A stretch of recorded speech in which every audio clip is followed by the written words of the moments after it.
Hora de Estudio Bíblico con nuestro maestro el Dr. Lehman Strauss. Este estudio es el resultado del tiempo personal con el Señor, el ministerio pastoral y la experiencia en conferencias bíblicas del Dr. Lehman Strauss. Él nos instruye y alienta con la enseñanza de la palabra de Dios.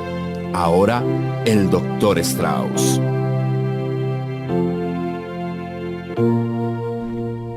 Muchas gracias. Por favor, tomen sus Biblias y vamos a abrirla allí en el capítulo 25 del libro de Génesis.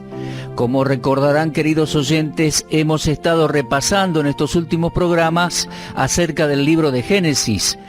Por varias semanas hemos avanzado y hemos llegado y terminado hasta el capítulo 24. Luego, durante 3 programas, creí conveniente repasar. Repasamos la estructura del libro de Génesis y vimos también allí en Génesis capítulo 1 la creación de Dios. A propósito de la estructura del libro de Génesis, volvamos a repasar que tiene 2 grandes secciones, desde capítulo 1 al 11 y desde capítulo 12 al 50. En la primera gran sección trata de 4 eventos importantísimos en la historia de la humanidad. En primer lugar, la creación de Dios, Génesis 1 y 2. En segundo lugar, la caída del hombre, Génesis 3 al 6. En tercer lugar, el diluvio, Génesis 7 al 9. Y en cuarto lugar, el comienzo de las naciones, Génesis 10 y 11. La segunda sección del libro de Génesis trata acerca de 4 personas muy importantes en la Biblia: Abraham, Isaac, Jacob y José. Muy bien, mis amigos, después de haber hecho ese repaso, vamos a continuar desde hoy con el capítulo 25, como se los había prometido. Este es el último capítulo en la vida de Abraham, el gran hombre de fe, Génesis capítulo 25. Bueno, pero antes de entrar en capítulo 25 de Génesis, vamos a orar a Dios. Dios y Padre, te damos muchas gracias en este momento por habernos dado el libro de Génesis, por habernos permitido y promovido en el estudio de tu palabra por todas estas semanas.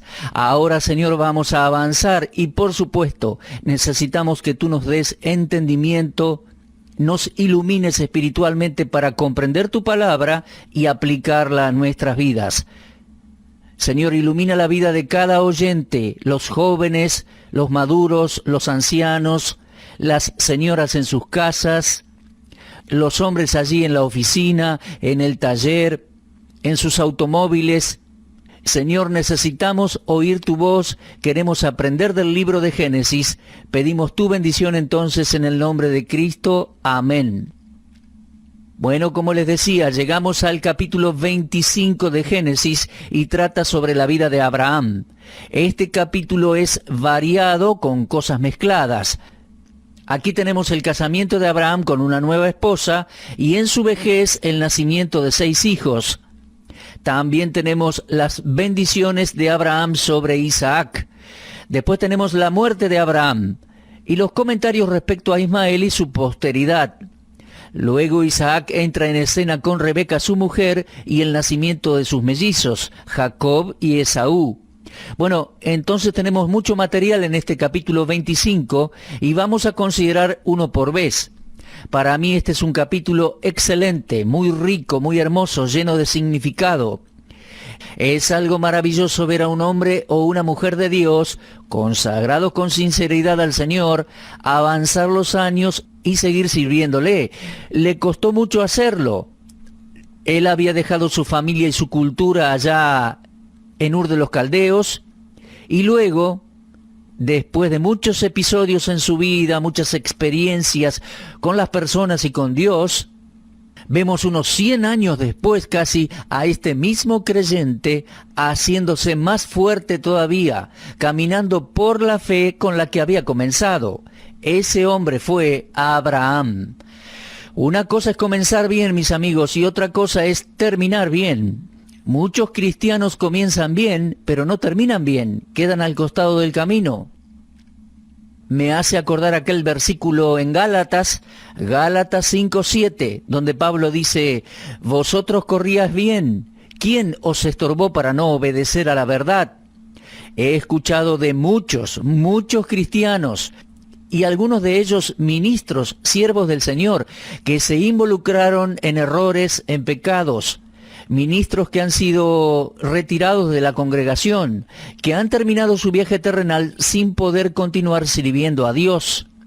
Mis amigos, esa no es la forma que yo quiero terminar mi vida. Me gustaría terminar como un siervo del Señor, con honores y como un verdadero ministro de la palabra de Dios. Oren por mí al respecto, para que sea así mi vida. Oro por mí mismo en ese sentido. Abraham fue la clase de persona que comenzó bien y terminó bien. Es una buena manera de terminar su viaje terrenal. Y a propósito, quizá usted tuvo una caída moral o espiritual. No es demasiado tarde para ponerse de acuerdo con Dios y comenzar de nuevo. David cometió errores, pecados graves, adulterio, asesinato, pero él confesó y se apartó de sus pecados y Dios le perdonó. Creo que David terminó bien. Así que si usted ha tenido un traspié en su vida, si el pecado ha entrado en su vida, recuerde 1 de Juan 1:9. Si confesamos nuestros pecados, Él es fiel y justo para perdonar nuestros pecados y limpiarnos de toda maldad. Vamos a leer, mis amigos, allí en Génesis 25:1. Abraham tomó otra mujer cuyo nombre era Cetura. Ahora quizá usted diga, siendo viejo se casó de nuevo. Bueno, sí, él era anciano y tomó por esposa a Cetura una vez que Sara había fallecido. ¿Y por qué no? Posiblemente se sentía solo. Con la muerte de Sara, Abraham comenzó a sentir su soledad. Él era un peregrino, un viajero. Sara había muerto ya hacía un tiempo y este querido hombre se sentía solo. No estuvo mal que Abraham se casara porque su esposa estaba muerta.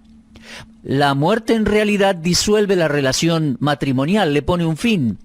Quiero decirle que entiendo que el divorcio no le pone fin al matrimonio. No le pone fin al matrimonio una separación legal. Sí le pone fin al matrimonio la muerte. Romanos capítulo 7 muestra claramente que solo la muerte disuelve el matrimonio. Me molesta el encontrar en algunas iglesias que tienen algunos ministerios para solteros, pero una buena cantidad de esas personas son divorciados. Yo entiendo que una persona divorciada no se puede llamar soltera, aunque la ley común y el mundo en que vivamos lo diga. Usted puede estar divorciado, pero todavía tiene un esposo o esposa que están vivos. No es correcto juntar a los divorciados con solteros y considerarlos a todos como si fueran solteros. Toda persona que no se casó es soltera. La persona divorciada todavía tiene un compañero que vive en algún lugar del mundo.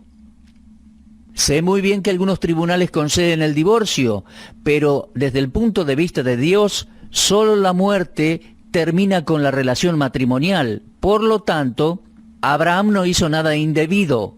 Sara estaba muerta, Abraham podía casarse de nuevo.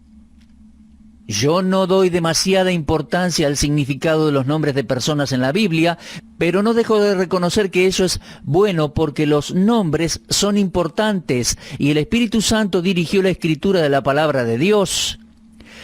Déjeme informarle que el nombre Cetura significa incienso. Otros lo han traducido como fragancia. Y pareciera que Cetura fue una mujer que agregó fragancia a la vida de Abraham en su vejez.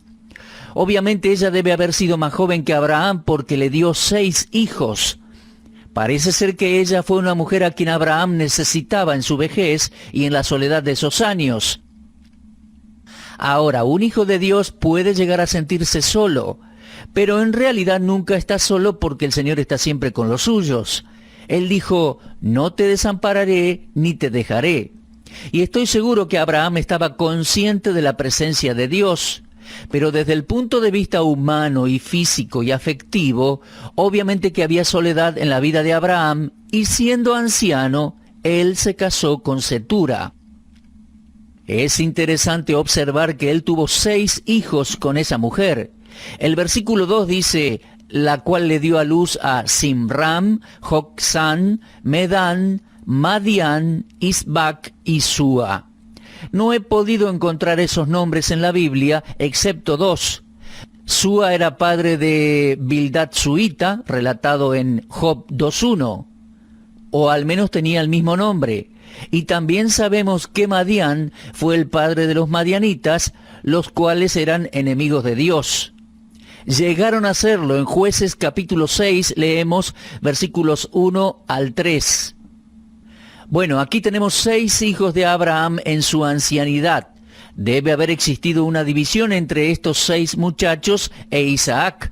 Recuerde que Dios había prometido a Abraham que en Isaac le sería llamado descendencia. Isaac iba a ser el único por cuyo medio vendría Cristo el Mesías. Entonces Abraham hizo lo que creía correcto. Llamó a sus 6 hijos que tuvo con Cetura y dijo, muchachos, tendrán que marcharse. Leemos en el versículo 6 que les dio dones y los envió lejos de Isaac, su hijo. Estos muchachos tenían que separarse de la simiente prometida por medio de Isaac. Pero luego en el versículo 5 leemos, Abraham dio todo cuanto tenía a Isaac, y al resto de sus hijos les dio quizás una cantidad importante de provisiones, dinero, y los envió afuera. Pero la herencia espiritual pertenecía a Isaac y debía haber una separación. Así en estos primeros 6 versículos tenemos el casamiento de Abraham en su ancianidad, los 6 hijos que tuvo con Cetura, y también vemos a Abraham dando bienes a sus 6 hijos y enviándolos lejos y dando todo lo que tenía a Isaac. Isaac estaba destinado a recibir esa herencia. Dios lo había prometido una y otra vez y Dios no podía dejar de cumplir su promesa. En versículo 7 leemos, fueron los días que vivió Abraham 175 años. Y luego leemos allí en el versículo 8, exhaló el espíritu y murió Abraham en buena vejez. Él murió en buena vejez. Me gusta eso. No solo fue un anciano lleno de años, sino que también murió en buena vejez. Bueno, mis amigos, estos fueron los días que vivió Abraham. Ahora, mis amigos, hay muchos hombres y mujeres que son ancianos, pero no todos llegan a tener una buena vejez. Lehmann Strauss ha tenido ciertos amigos que son un ejemplo de lo que tenemos aquí reflejado en la vida de Abraham. Hombres y mujeres que tienen una buena vejez. Pregúntele a algún anciano piadoso cómo es eso y ellos le contarán, le contestarán. Una buena vejez en la fe, en el Señor, con su Biblia, una buena vejez. Ellos conocen al Señor Jesucristo, dirán, yo no estoy muriendo, es la vida lo que importa. Si usted vive en forma correcta, morirá en buena vejez. Y así Abraham llegó al fin de su viaje terrenal. Él vivió bien y murió bien, en buena vejez. No en una mala vejez, sino en buena vejez. En versículos 9 y 10 tenemos expresiones muy conmovedoras. Dice, y lo sepultaron Isaac e Ismael sus hijos en la cueva de Macpela, en la heredad de Efrén, hijo de Zoar Eteo, que está enfrente de Mamre, heredad que había comprado Abraham de los hijos de Het. Allí fue sepultado Abraham y Sara su mujer. Lo conmovedor aquí, amigos, no sé si se dan cuenta, es que Isaac e Ismael volvieron a estar juntos. Recordemos que ellos habían sido separados. Ismael había nacido de la esclava Agar, pero Isaac había nacido de una mujer libre, Sara, y debían separarse. En el funeral de Abraham, Ismael regresó y fue una reunión feliz. Es bueno ver a estos dos muchachos juntos en el sepulcro de su padre. Allí estaba Ismael, el hijo de la esclava, que fueron obligados a salir del hogar muchos años antes. Ahora regresa al hogar para sepultar a su padre. Bueno, me gusta eso. Parecería que Isaac e Ismael tenían una buena relación en ese momento al menos. Vemos también que Abraham fue sepultado en la cueva de Macpela. Es el lugar que Abraham había comprado para sepulcro. Sara estaba sepultada allí, y estoy seguro que el deseo de Abraham era ser sepultado junto a Sara, y creo que cumplió ese deseo. Fue una buena salida de esta vida. Amigos queridos, espero que su deseo, así como el mío, sea que Dios nos permita llegar a ser ancianos con una buena vejez y no con mala vejez. Ese es el final de la historia de Abraham aquí en la tierra. Dice versículo 11, sucedió después de muerto Abraham que Dios bendijo a Isaac su hijo, y habitó Isaac junto al pozo del viviente que me ve. Ahora, mis amigos, no hay mucho aquí respecto a la vida de Isaac, excepto que era un buen excavador de pozos. Sabemos muy bien que el agua es esencial para la vida, tanto para el ganado como para los hombres. Mucho más en aquellas regiones. Así que vemos aquí a Isaac dedicado a cavar pozos. Regresaremos con él más tarde. Pero en estos versículos tenemos algo especial respecto a Ismael. Dice versículo 12, estos son los descendientes de Ismael, hijo de Abraham, a quien le dio a luz Agar, la egipcia, sierva de Sara. Y desde versículo 12 al 28 tenemos los nombres de los hijos de Ismael y los nietos. ¿Por qué ellos se mencionan aquí? ¿Por qué se menciona primero a Ismael antes que Isaac? Bueno, tenemos solo una mención de Isaac en el versículo 11, y luego en el versículo 12, el Espíritu Santo dirige a Moisés directamente a los nombres de los hijos y nietos de Ismael. Él era el hijo de la esclava, él no recibiría la herencia. Isaac era el que la iba a recibir. Entonces, ¿para qué mencionar a Ismael? Bueno, Dios honró a ese muchacho. Él era hijo de Abraham, no con Sara, sino con Agar. Y Dios los menciona primero como una manera de sacarlos del camino. Pero atención, los menciona con honor en la palabra de Dios. Él había prometido hacer de el hijo de Agar una gran nación. Lamentablemente algunos de los descendientes de Ismael fundaron el Islam, y por lo tanto el gran problema que el cristianismo ha traído con el Islam surgió de aquella situación y problemática. Y hoy el mundo cosecha una serie de conflictos. Yo no tengo nada en contra de los que profesan el Islam. Por favor, no me malinterpreten ni piensen que pretendo ser agresivo. No. Yo tengo mucho afecto por las personas y por ellos, y entiendo que Cristo murió por todos. Y Dios está muy preocupado también respecto a los que profesan el Islam, como lo está con todos en la tierra que profesan otras religiones. Lo que estoy diciendo es que el sistema del Islam, con su propio libro religioso, el cual no es la palabra de Dios, y con su propio punto de vista respecto a la deidad, porque no tienen el mismo Dios que nosotros, por lo tanto todo eso es contrario a lo que la Biblia enseña. Yo estoy en desacuerdo con el sistema, pero no ataco a las personas. Nosotros amamos a la gente y nos gustaría que conocieran a Cristo. No quiero manifestar ninguna animosidad ni malos sentimientos respecto a ninguna persona. Ellos están aquí como nosotros en este mundo. Ellos merecen escuchar el Evangelio. Tienen derecho a conocer a Cristo como Salvador personal.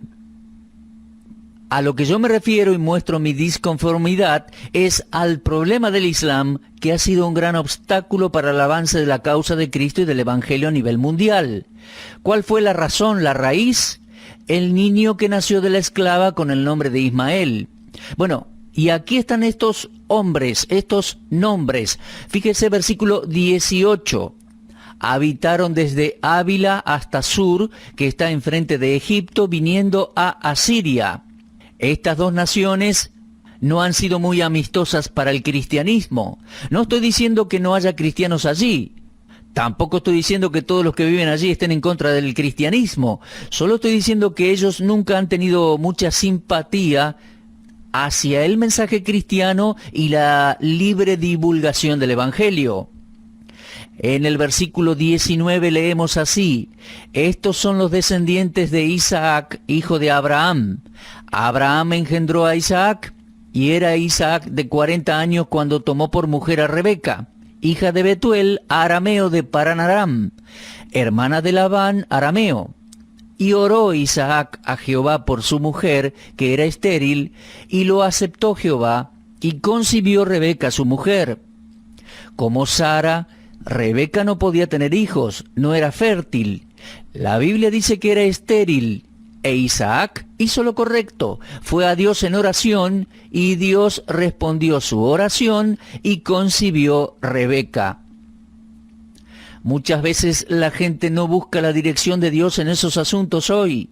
Puedo decir que pocos lo hacen y quizás solo algunos. Generalmente toman el asunto entre sus manos. Por ejemplo, recientemente escuché que una mujer quería prestar su vientre. Ella no es casada, nunca tuvo hijos, conoció a una mujer que quería tener hijos pero no puede. Entonces deciden tener un bebé con el esperma del esposo de otra mujer para darlo a esa pareja que no puede tener. Y alguno dirá, ¿acaso eso no es un acto noble? Bueno, yo no puedo juzgar la nobleza, las motivaciones, no conozco a la señora personalmente. No estoy calificado ni siquiera para hablar del tema. Solo quiero decir que como cristiano yo he dejado en las manos de Dios la concepción de mi esposa. Si ella iba a concebir, eso ha estado en las manos de Dios siempre. No hicimos planes para adoptar hijos o para tener hijos por medio de otra mujer en caso de que mi esposa no hubiera podido tenerlos. Lehmann Strauss tuvo 2 hijos que se llevan 9 años entre sí.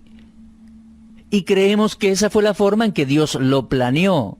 No hicimos nada para evitar o agregar a esos 2 hijos. Eso ha estado en las manos de Dios y me gusta así.